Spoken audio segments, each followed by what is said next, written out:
working and solving inequalities, but first we have to know what some symbols mean. Our first symbol could mean is more than, is greater than, is larger than, above. Our next symbol, greater than or equal to, could also mean minimum, at least, is not less than, not smaller. Our third symbol is smaller than, is less than, below. And our last symbol, less than or equal to, could also mean maximum, at most, not more than, is not greater than. These are some words you can see when solving word problems. So we will look at a word problem. 8 less than a number is greater than 20. If you remember in our previous section, anytime you see the word than is a flip word, and whatever's written behind the word than, a number in this case, will be written down first. So we're going to have x minus 8 is greater than 20. So then we solve the equation by adding 8 to both sides, leaving us with 8x is greater than 28.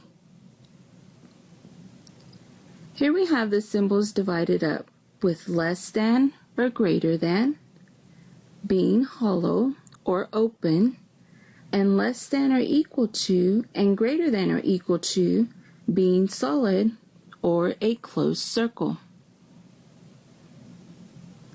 We will look at a verbal, a symbolic, and a graphic representation of an inequality.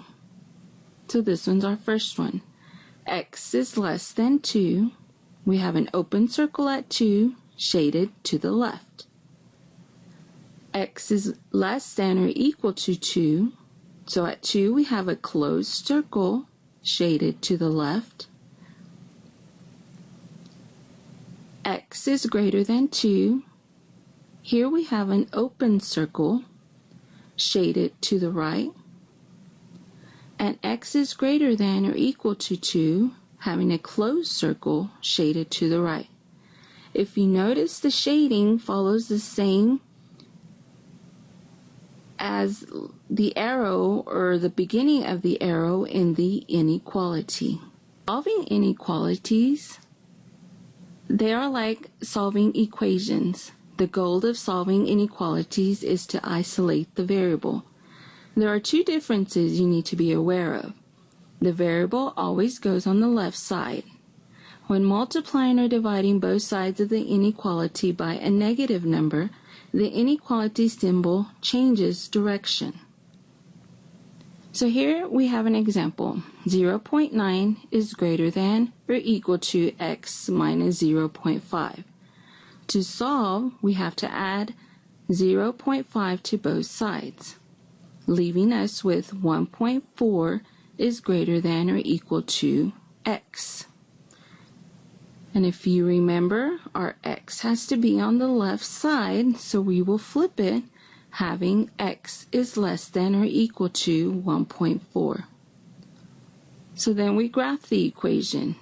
At 1.4, we will have a closed circle shaded to the left.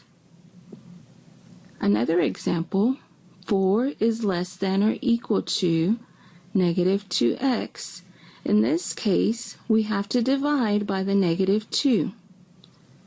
So when we divide by the negative 2, our inequality symbol flips, leaving us with negative 2 is greater than or equal to x. And if you remember, our letter has to be on the left, so we have x is less than or equal to negative 2. The last thing we have to do is to graph our inequality. So at negative 2, we will have a closed circle shaded to the left.